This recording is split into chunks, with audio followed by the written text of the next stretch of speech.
Hey Neppers, it's me, Wild Neptune. So the miniset has been out for a little over a day right now, and we're gonna go over some of the cards, how they've been feeling to play, how they've been doing on ladder, go over some of the stats overall, and what's changed and what's stayed the same in the world of Hearthstone. Before that though, like, comment, subscribe, all that good stuff. Thanks for the support. Now, let's get going. Okay, go over these class by class. Don't want this to go on forever, so be very brief in my just review on how these cards have been doing so far. Full Render, pretty good card overall. Not really sure right now if it makes a final cut in your deck. When you discover it though, feels really amazing. That 6 damage, with the extra damage and everything like that. Ton of damage right there. So Helm of Humiliation. When this hits a good minion in your hand and you wipe out a minion on the board, it's amazing, right? Super high roll, sets up a really big turn for the next turn, honestly. So if you have the stability to play this in that situation, really good there. Sometimes though, you lose the RNG and it hits a minion that, 5/5 is nice, but you'd rather hit, something a little bit more impactful. But the bigger problem is the double blood, of course, because you lose access to Vesca and probably more importantly, your CNE. Handbuff Death Knight was actually just below true viability in Legend, so just below 50% before the mini set. And after it, I don't really think these cards help too much overall. Then we have Toy Snatching Geist. Like I said in my preview video, I thought that this card would have a problem where sometimes the undead you discover is just not really that good, and that seems to be the case where sometimes you get an amazing hit from this for basically free, and sometimes you get like other crap from this. So it is kind of a dice roll overall, where a lot of the time you're just not really happy with what you get. The lists I've seen overall for Death Knight have not really changed that much, and because Death Knight is not one of the, it's more of like one of the middling classes right now in the format, I don't think any of these really changed anything there. Demon Hunter. So in Wild, Demon Hunter sees really no play at all besides Spell and OTK Il'gynoth combo, so none of these cards see playing that. So let's go to Standard then. Sock Puppet. Oh, Sock Puppet is actually bugged right now, where on your turn, it doesn't get the attack from your weapon, which is a bug. There are notes in the developer thing saying that, and they're looking at it. So hard to judge right there. Then we have Return Policy right now, not really a player in the game. And we have Gibbering Reject, not quite good enough either to go into a deck. So because of that, no real changes on the Demon Hunter front, even though I do feel like Sock Puppet is going to slide into most decks, especially after it gets its bug fixed. Now looking here at Druid, right off the bat, the Beast tiers, Knuckle Teddy and Tori Ventus have seen no play at all, no surprise there. And Beanstalk, so I have seen a little bit of the Treant Druid going around, played a few games against it. When it floods the board and manages to get ahead, it is really good. When it's behind, it is really bad. That's basically what it is. So make sure that you try to stay ahead on tempo against decks like this if you can, and you pretty much just beat them. Better than I thought it would be though. Speaking of Hunter, a little bit more to talk about here. So before the minis that came out, Hunter had a couple of decks in Highlander, and it also had Spell Token. It also has a hand buff, Hunter, which isn't really that good, but it is there. So let's talk about Product 9. So there's a Secret Hunter going around with just, it plays like True Secret Hunter, and I know that the win rate for it is decent, but I do think that that's going to fall off over time, like as people start playing the older decks more now, because honestly, the original old decks before the mini set are just better than a lot of the new decks coming out that, Secret Hunter is not going to really stand the test of time being probably a week or so. But it is going around, and I find that from playing the deck myself and playing against it, one of the biggest issues it has is actually pressuring damage early on to make its, big threat, in the middle game feel impactful enough. because of this, you know, like a lot of times, like someone's playing against me with one of these, and didn't do any damage to me until like turn 5 or 6, and I just felt really, really free to set up my combos and everything without the danger of being killed the next turn, which is a big problem for the hunter decks. Now, the secret hunter, quote unquote, that has, I think, begun even more traction is the Highlander version.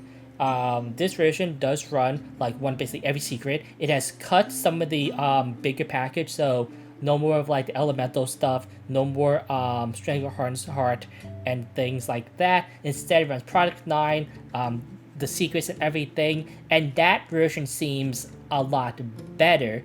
And I might make a video about, you know, why Highlander variants of decks just seems better overall than the more mid-range ones. But, you know, we'll have to see about that, you know, maybe a little bit later. Bargain Bin, it's an okay card, right? This is really hard to judge because I think some people will see this as an amazing card still, and some people will see, you know, it's okay. I'm more on this is an okay card. Like in Standard, it's not good enough to make Secret Hunter like, you know, a top tier deck. And Wild, you know, not really sure, but I really haven't tested as much on Wild myself. But as a one of, just in the secret package for Highlander, not bad. Alright, we have Mage here. Dark Magician, very, very good if you discover it from your Guess the Difference.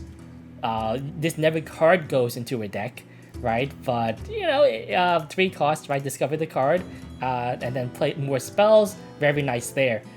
Buy one, get one freeze. So far, no reason to play this over Reverberations yet. Just the way it is. Then we have Malfunction, which is one of the all-stars of the mini set. This card has allowed Spell Mage to take off in a way. So, Spell Mage right now has basically undergone a little bit of a change where they have stopped playing all the big cards. So, no Orb, no Sunset Volley, no Yang in the Box, right? No, you know, summon a bunch of elementals and doesn't have taunt so you die the next turn, right? None of that stuff. It is basically Light Show, burn damage, Malfunction to clear away some of the early game centered decks and just go face, do a bunch of damage. That's what Spell Mage is right now, and probably the way it's going to be at least until they get some better win condition payoffs in the late game. So not quite sold on it yet, but I do think that it is a decent deck that some decks, like, because healing is at a big premium for a lot of classes right now and a lot of decks, that some decks just kind of die. So let's be a Paladin. I'll be honest here, I didn't really see a lot of Paladin on ladder in Wild or in Standard, and when I did, they were just older versions of Paladin because they were really, really good, and they'll probably keep being good for a very long time. So not much to talk about here. These haven't had that much impact overall. Next off we have Priest, and once again, these have not really had that much impact on Priest. They really don't fit into any of the Priest variants being played in Standard or Wild at the moment. So this probably take a little bit more time to see if we can use and abuse any of these cards. So Rogue. So Doobie's Purchase ends up, it is probably a little bit too expensive to play.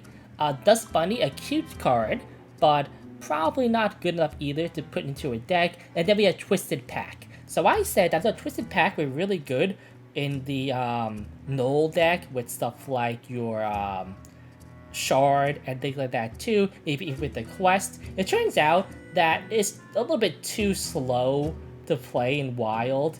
Yeah, right. Like, I'm sure eventually when a critical mass of cards that want to use something like Pack comes out, it might be okay, but it doesn't quite have enough early pressure to really count as a viable deck at the moment. So unfortunately, big miss from me right there, at least until somebody proves me wrong and makes like a meta-breaking deck using Twisted Pack. Shaman! So Shaman has two decks, basically Shudder Block, and it also has Nature Shaman. And well, I really haven't seen any of these cards being played yet. It's just the way it is. Shaman isn't a popular class at the moment, so not a big surprise. But even then, I think that only Growfin is worth seeing play. Warlock. So, despite Pain Warlock maybe being the top deck in the format overall, at least according to like HS Replay and Donkey and stuff like that, I saw no Pain Warlock in like the 8 hours I played the Miniset. Now, I did see Sludge Warlock, I saw Insanity Warlock, I even saw a Snake Warlock when I was playing. Just no Pain Warlock, and I don't know why, but okay. Now, in Wild though, I have been seeing a lot of Demon Seed using mass production. This version does run Dark Glare, and what I find is that it is a lot better versus like slower decks. So if you're running like a more combo-oriented control deck that doesn't really affect the board a lot and can pressure the Warlock heavily, that version of the deck does a lot better against those, but it does do a lot worse against any flood-oriented deck like, your Paladins, your Priests, and stuff like that also. So it's kind of a give and take whether or not this version is better than the other one or not. I probably underrated this card a little bit, but it's not strictly better in every case than the old versions of your Demon Seed lists. Warrior. So Warrior, a lot of hubbub has gone around about Part Scrapper and how it's insane mana cheat. Like, to my credit, I was like, it's okay, but I don't think it's insane. And right now, whether it's like the card not being good enough or just the mech package overall not being good enough, Mech Warrior still isn't that good. It's way too greedy. I think people are trying to curve out way too big with the package, and I think that once people start learning that they need to like kind of go away from getting the huge hitters like Bot Face and stuff out and be okay with getting like 6-7 mana mechs down to like 1-2-3 mana instead as their nice plays, that though the deck might start seeing a bigger win rate. Safety Expert, basically unplayable even with the discount. So Mech Warrior, not good enough to see play at all. And then we have the neutral cards. Pro Gamer, a meme, fun card. Explodinator, not quite good enough. Building Block Golem, decent card overall, right? Just below viability. Replicator, haven't really seen this card used yet. I'm sure some potential is here, but I think this one's going to take a little bit longer to figure out. Then we have Dorian. When this card goes off and you get the effect, it's insane, but pretty hard to abuse right now, at least in Standard, and in Wild, a little bit too slow at the moment, at least until we can find like some more combo potential with it and stuff like that. So a card with a lot of potential, but not quite there, at least with the current card pool and the current decks being played. And then here's your HS Replay stats right here. This is Diamond True Legend. See, Pain Warlock top deck. The new top deck does use Infernal, but you see like just the same things, like Pain Warlock, Flood Paladin, Zero Priest, Handbuff Paladin, Spell Token Hunter, Highlander Hunter, and you'll notice here too that the Highlander Hunter, at least I think this is the newest one right here. It does use the this is an old version. There's just so many Highlander variants because so much variance the kinds of cards you can have in the decks. But I'm sure that the Secret Hunter version is there also. But you notice here that just a lot of the old decks, right, before the expansion, right, even Highlander Warrior is still good. Even after the brand nerf, I still saw a lot of Highlander Warriors basically running the same thing. I honestly thought the nerf to brand was very, very lazy, because if a warrior is if it's still facing another slow deck, it still wins, right? it just hurts his matchups against decks that already beat it, kind of. But Insanity Warlock, Chopper, Ruler Warlock, Hybrid Druid, just decks. Oh, Highlander Paladin too is creeping in there. If you go to like your Legend, you Pain Warlock still at top right there. Basically the same types of decks you see. And then when you get to your top 1000, it's still Pain Warlock. But then you have your Sharpshooter Demon Hunter. But you see a lot of Paladin, a lot of Warlock, lot of big damage going on here, and not a lot of new decks, and not a lot of new cards being played. It's gonna go over to Donkey, and more or less the same. Painlock, Handbuff Paladin, Zerimi, Insanity, Nature Shaman, more Handbuff, more Painlock, Highlander Shaman, Zerimi. You have your one Excavate Rogue. You also have Light Show Mage creeping around.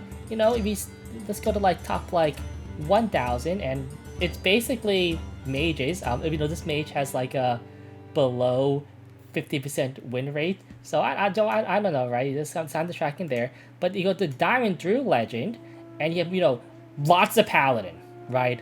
Lots of Paladins, lots of Warlocks, right? That's basically the entire format, in like Diamond, I would say. And then you have Highlander Warrior, which still managed to have a pretty good win rate overall, right? So yeah, not much has changed with the meta. A few new cards are being seen here or there, but this isn't really a big shakeup overall. And I think that people who looked at the mini set figured that out pretty early on. As I would say, as mini sets go, this one is very, very low powered. The power level for this rotation has been very, very high, and we would need an insane mini set to really have a big shakeup in the meta, and it just wasn't there, right? So it is fun playing the new cards and playing experimental new decks that of course are not quite as good, but they're new, so they're fun for a little bit. But even myself will be going back to playing some of the old tried and true decks pretty soon, I think. Anyway, that's just my take on the new cards being played in the new Whizbang's Workshop mini set. Hope you enjoyed. Anyway, been a good one. Nep out.